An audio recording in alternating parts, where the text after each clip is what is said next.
नाजरीन, तारीख में पहली बार फुल कोर्ट लड़ाई का लाइव शो दिखाया गया। आप उसे full court live wrestling championship भी कह सकते हैं, क्योंकि तलखियां और लड़ाइयां लोगों ने बराह रास्त देखी, लेकिन आप इस इकदाम को सराहे बगैर नहीं रह सकते। पहली बार अवाम ने देखा कि अदालती कार्रवाई किस तरह होती है और जजेस किस तरह रिमार्क्स देते हैं, लेकिन साथ ही नए चीफ जस्टिस ने इस लाइव शो का भरपूर फायदा भी उठाया।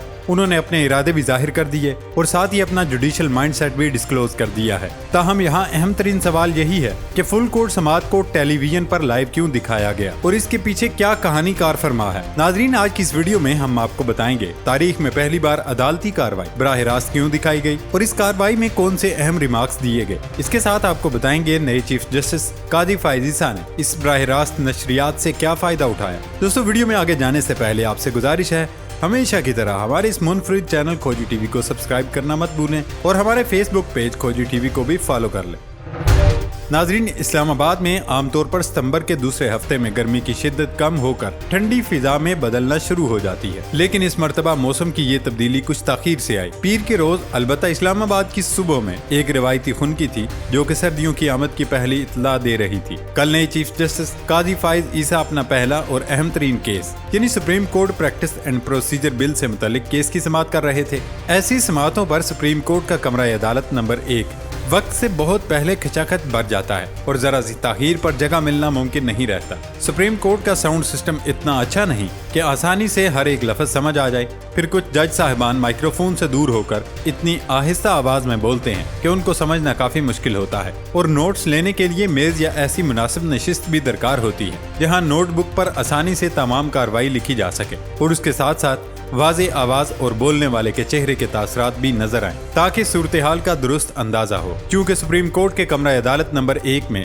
सहाफियों के लिए सिर्फ एक मेज 2 स्पीकर्स के साथ मौजूद है, लिहाजा उस तक रसाई के लिए पहले आइए पहले पाइए का उसूल नाफिज है। इस मुकदमे की कार्रवाई इसलिए भी अहम थी क्योंकि चीफ जस्टिस काजी फाइज ईसा से मंसूब ये बात रिपोर्ट हो चुकी थी कि जब तक इस मुकदमे का फैसला नहीं हो जाता तब तक सुप्रीम कोर्ट का कोई बेंच नहीं बन सकता। लिहाजा कमरा अदालत में मौजूद तमाम लोग बेताब थे कि इस मुकदमे की कार्रवाई का आगाज हो और वो जान सकें कि सुप्रीम कोर्ट के मुस्तकबिल के बेंच कैसे बनेंगे और सोमो 2 लेने का इख्तियार कैसे इस्तेमाल होगा। पीर की समाअत चीफ जस्टिस काजी फाइज ईसा के एक और हुक्मनामे कि इसको पाकिस्तान टेलीविजन पर पूरी कौम को बराह रास्त दिखाइए, इसने मजीद अहम बना दिया। दोस्तों, सुप्रीम कोर्ट को बाकायदा से कवर करने के लिए कुछ सहाफियों के मुताबिक मुकदमे की समाअत में इसलिए भी ताखीर हो रही थी क्योंकि इससे पहले सुप्रीम कोर्ट के फुल कोर्ट का इजलास हो रहा था और उसमें किसी एक पहलू पर इत्तफाक राय नहीं हो रहा था। इन्हीं में से कुछ का कहना था कि मुकदमे की बराह रास्त नशरियात पर भी कुछ हलकों को तहफ़्फ़ुज़ात हैं और ये भी समाअत के आगाज में ताखीर की एक वजह है।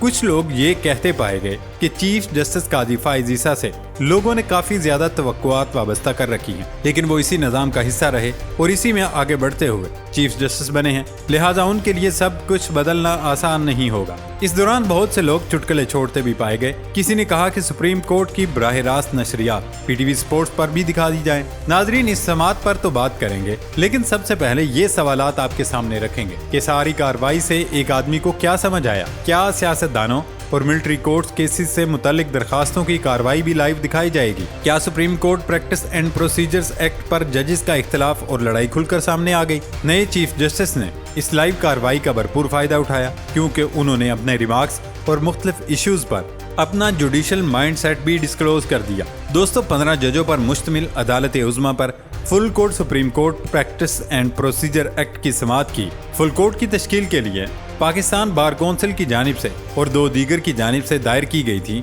फुल कोर्ट में justice Ijazul Hasan, justice Munib Akhtar, justice Syed Mazahir Ali Akbar Naqvi, justice Mohammad Ali Mazhar, justice Ayesha Malik, justice Syed Hasan Azhar Rizvi और शाहिद वहीद हम ख्याल जजेस तस्वर किए जाते हैं। चीफ जस्टिस काजी फाइज ईसा ने अपने रिमार्क्स में कहा कि माजरत चाहता हूँ, समाअत शुरू होने में ताखीर हुई।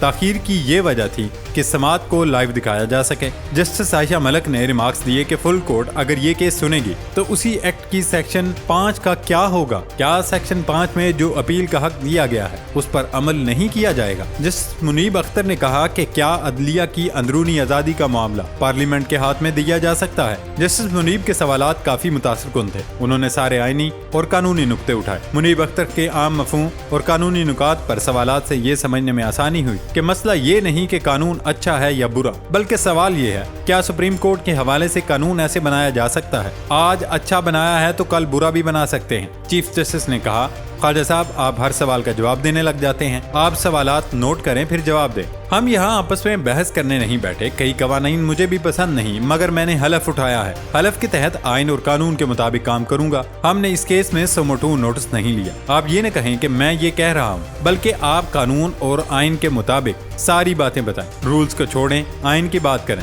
क्या आप चीफ जस्टिस को किसी के सामने जवाबदेह नहीं बनाना चाहते? हम इस कानून से भी पहले ऊपर वाले को जवाबदेह हैं। मुझे बतौर चीफ जस्टिस आप ज्यादा मजबूत करना चाहते हैं। मैं आपकी दरखास्त 10 साल न लगाऊं तो आप क्या करेंगे? आपका आइन सुप्रीम कोर्ट से नहीं अल्लाह के नाम से शुरू होता है। रिकॉर्डिंग केस में मुल्क को 615 अरब डॉलर का नुकसान हुआ। ऐसे इख्तियारात आप मुझे देना भी चाहें तो नहीं लूंगा। इस पर जस्टिस जमाल मंदुखेल ने ख्वाजा तारक रहीम से कहा, क्या आप पार्लियामेंट का दायरा इख्तियार महदूद करना चाहते हैं कि वो क्या क्या नहीं कर सकती? जस्टिस अतर मिनल्ला ने कहा कि पार्लियामेंट ने सिर्फ ये किया कि चीफ जस्टिस का इख्तियार 2 सीनियर जजेस के साथ बांट दिया। इस बात से कौन सा बुनियादी हक मुतासिर होता है? पार्लियामेंट का ये इकदाम तो अदलिया की आजादी को मजबूत बनाएगा। बाहर से तो कोई नहीं आया, चीफ जस्टिस ने तो 2 सीनियर जजेस से ही मुशावरत करनी है। जस्टिस मंसूर अली शाह ने कहा कि चीफ जस्टिस के इख्तियार को छेड़ने से अदलिया की आजादी खतरे में पड़ने वाली कोई बात नहीं। आइन इस बात को तस्लीम करता है कि एक कानून प्रैक्टिस एंड प्रोसीजर के लिए होता है, कानून पार्लियामेंट से ही आता है और कहां से आना है। हम सोए रहें, अर्जेंट केस भी मुकर्रर ही ना करें तो वो ठीक है। अवाम पार्लियामेंट के जरिए हमें कहें कि वो केस 14 दिन में मुकर्रर करें तो क्या वो गलत होगा? जस्टिस इजाजुल हसन ने कहा, अगर पार्लियामेंट सुप्रीम कोर्ट में दूसरी अपील का हक दे तो क्या ऐसी कानून साजी मुमकिन होगी? एक अपील का हक तो आइन देता है, अदालत का दिया गया फैसला भी कानून होता है। अतर मिनल्ला ने सवाल उठाया कि अदालत का फैसला हावी होगा या पार्लियामेंट का कानून हावी होगा। अदालत ने आखिर में सब फरीकैन से 25 सितंबर तक जवाबात तलब कर लिए। समाअत 3 अक्टूबर तक मुलतवी कर दी। नाजरीन, आपको दिलचस्प नुक्ता बता दें कि इस सारी कार्रवाई में जस्टिस हसन अजहर रिजवी, जस्टिस शाहिद वहीद और जस्टिस मुसर्रत हिलाली मुकम्मल खामोश रहे। जस्टिस मोहम्मद अली मजहर कदरे खामोश रहे। उनके अलावा जस्टिस मुजाहिर अली अकबर नकवी भी खामोश रहे। साथ ही चीफ जस्टिस काजी फाइज ईसा और वकील इम्तियाज सदीकी के दरमियान तलखी भी देखने को मिली। चीफ जस्टिस के बार बार टोकने पर वकील इम्तियाज सदीकी गुस्से में आकर बोले, आप मुझे कहते हैं दलाइल दें, मैं दलाइल देता हूं तो आप टोक देते हैं। मैं आधे घंटे से आपको सुन रहा हूं, सब्र के साथ मेरे दलाइल भी सुने। आप अगर मुझे टोकेंगे तो मैं दलाइल नहीं दूंगा। दोस्तों, कई जजेस ऐसे भी बैठे थे जो एक दूसरे के वली अहद थे। जस्टिस काजी फाइज ईसा का दौर बहुत मुख्तसर होगा। वो 25 अक्टूबर 2024 को रिटायर हो जाएंगे। जस्टिस फाइज ईसा के बाद justice Ijazul Hasan chief justice बनेंगे और 4 अगस्त 2025 तक इस मनसब पर रहेंगे। उनके बाद जस्टिस मंसूर अली शाह चीफ अदलिया की सरबराही संभालेंगे और 27 नवंबर 2027 को रिटायर होंगे। देखना अब ये है कि इस तरह ये कार्रवाई दीगर केसेस में भी बराह रास्त नशर की जाएगी या ये एक फर्द की अना का मसला था। आने वाले दिनों में ये खुद साबित हो जाएगा। ये थी हमारी आज की वीडियो। नई वीडियो तक अपना ख्याल रखिएगा। इजाज़त दें। अल्लाह हाफिज़।